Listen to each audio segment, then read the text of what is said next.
Invergans! Welcome to another episode of Sa Iyo Lang, where we share stories that inspires, empowers, and show why it's more fun to be an Invergan. And today we're going global.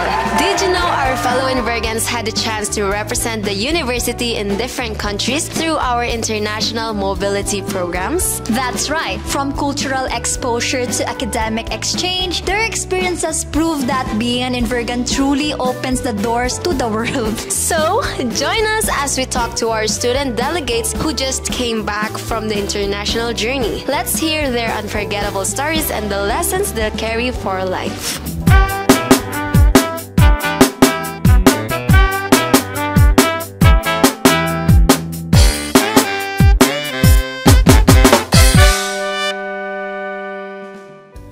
Can you introduce yourself and tell us what country you visited for your mobility tour? Sawadika, I'm Christian Joshua Villaraya, 4th year medtech student. And I'm Chris Dominic Magbuhos, biology student. My name is Clark Nathan Tiranya. My program is Hospitality Management, major of Culinary Arts. My name is Kirsten Faith Asilo, BS Tourism Management. And we visited Thailand. My name is Geronimo D. Herrera, 3rd year from the College of Engineering. Hi, I'm Gabrielle Andy Reyes. I'm a 3rd year student from Bachelor of Science in Medical Technology. Pumunta kami sa country na Singapore.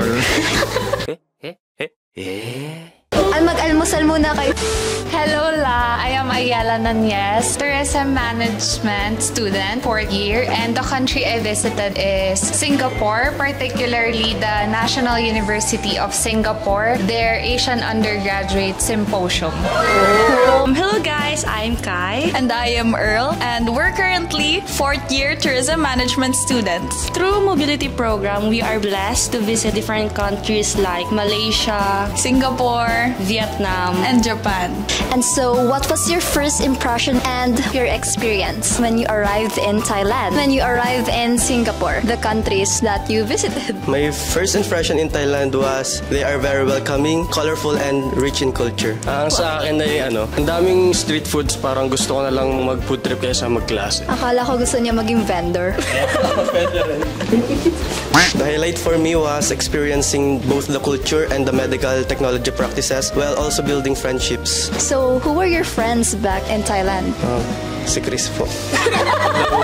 Tsaka marami naman kaming na-meet na taga Baguio. Yung mga forensic students, tsaka yung ibang taga medtech nga rin, tsaka mga taga Thailand. Sobrang na-amaze ako sa transportation nila and also sa mga tao doon kasi sobrang welcoming nila. Mapuputi sila.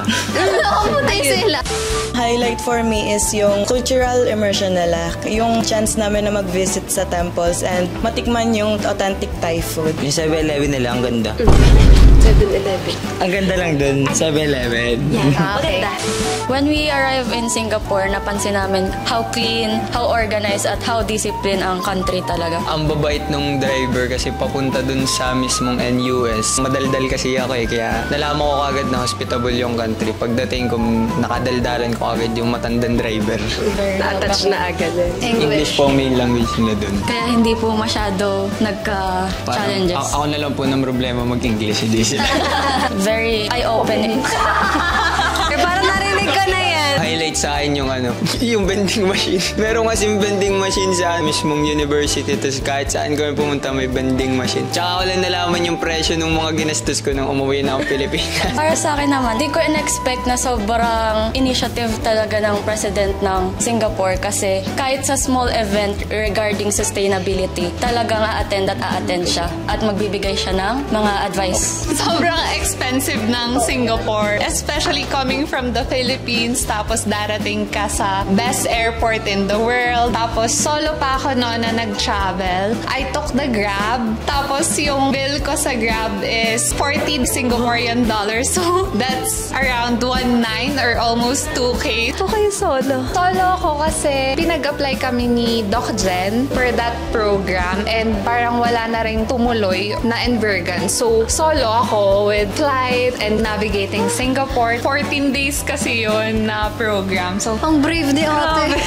sabi kasi sa TikTok, do it alone, do it scared. Tama. Sabi yun sa TikTok. Ulit. TikTok. Yung TikTok.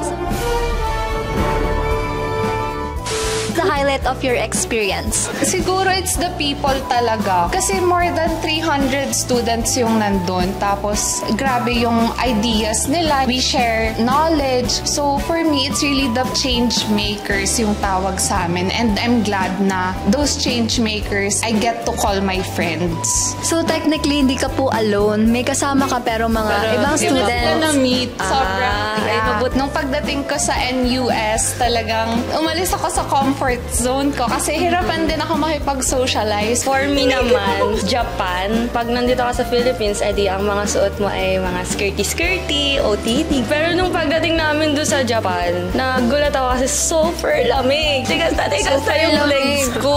Na parang hindi ako nakapag-hitay. Kaya guys, pag pupunta kayo ng Japan, mag-hitay ka agad kahit nasa Pilipinas na mainit. Sa Singapore, first day, pagdating ng airport, pinaka naging highlight talaga is pagtingin ko sa maleta ko.